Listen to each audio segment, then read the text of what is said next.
On this episode of G&T Sailing, we provision for our first trip on Felicita and shove off toward Catalina Island. This is it. Our maiden solo voyage. Just us. Get us there and back alive. Feeling about this trip? I'm finally getting excited. Ready to go. Me too. It looks like the marine layer is back in. Where'd our blue sky go? The flag's kind of limp downtown too. Yeah. I had all kinds of sailing dreams last night. I don't feel anxious, I just feel excited.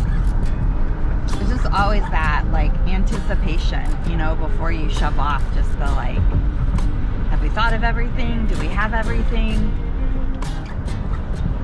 But this entire car is full almost to the ceiling, so if we don't have it, we don't need it. I don't think we need it.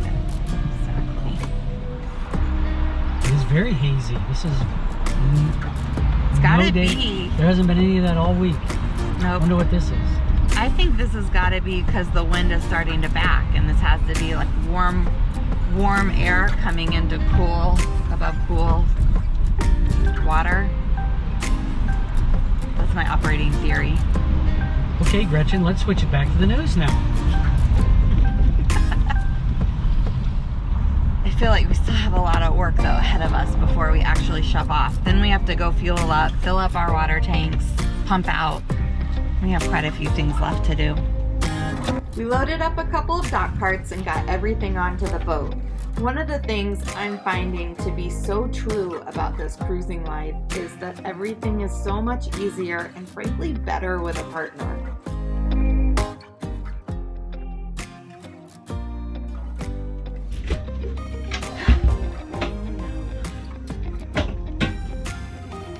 Left these in the freezer, but they didn't. It looks like maybe they exploded. I don't know. They're not frozen, but we might have to drink those before we leave. I would have liked to have gotten down here to clean all of this, but this was not time. I was so busy trying to get out of the office. Can we retire yet? Just kidding. I'm grateful that I have work. I am grateful. Very grateful.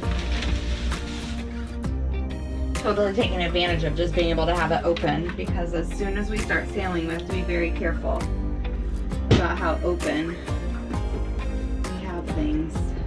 Can we put food down in the bottom of the fridge? Like in the way bottom under the shelf? I didn't know if that was like water down there ever. Yeah, everything.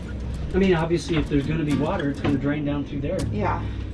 That's where the plug is. Oh, actually, why don't you do this and I'll start making the beds. All right, so this is all the freezer and fridge stuff is in there. Probably not exactly where you want it to be, but at least it's not out in the heat anymore. Okay. Do you want to drink a beer while we're... Yes.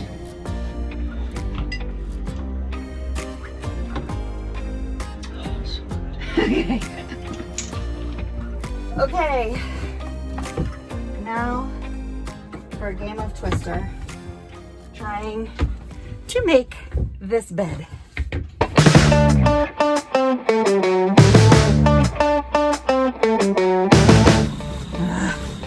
Wrong one.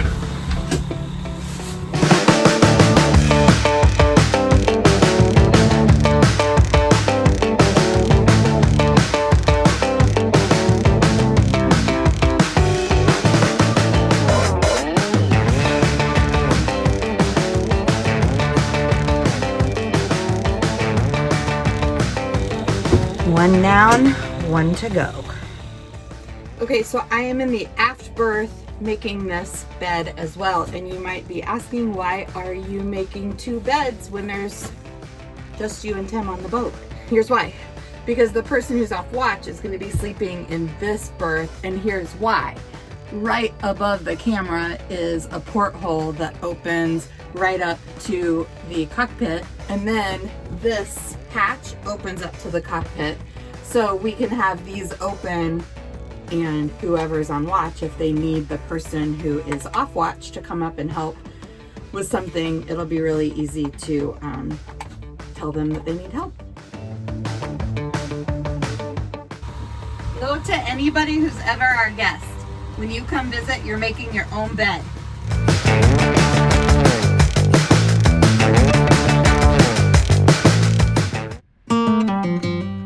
After a few hours of hard work, we were finally able to cast off our lines.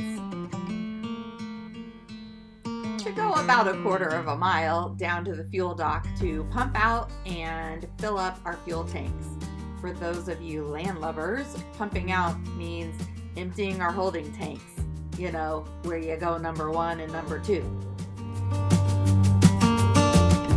We always have Tim up on deck, and then I hand him the hose. You have to suck up some seawater to make sure it's all functioning and so that the last people's stuff doesn't drip out. Notice that can of hand sanitizer that just fell down. Prior to coronavirus pandemic, they did not have sanitizer sitting at the pump out station. So some things are improvements with coronavirus. While Tim pumps out, gets everything empty, I get the hose ready so that if there's any drippings or dribblings, we're able to clean it up right away.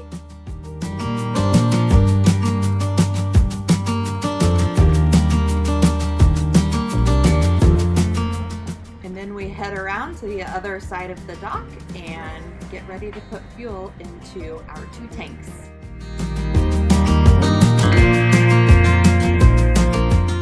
And finally we're off.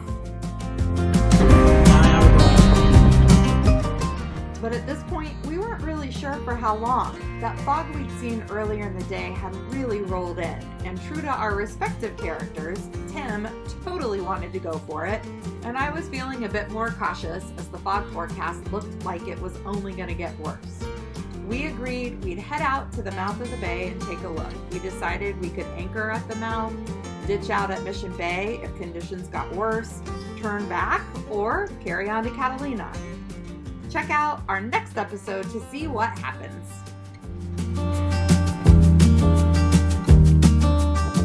Hey guys, thanks so much for watching, and welcome to all of our new subscribers. If you are enjoying our episodes, we sure would appreciate it if you'd give us a thumbs up and subscribe if you haven't yet. We'll see you next time. All right, go team. Go to that again. All right, go team. I hate the high five. That's gonna be a good So blooper. corny. The high five. All right, go team. But now we have to do it again. All right, ready? Go. Okay, go team. It's all corny, honey.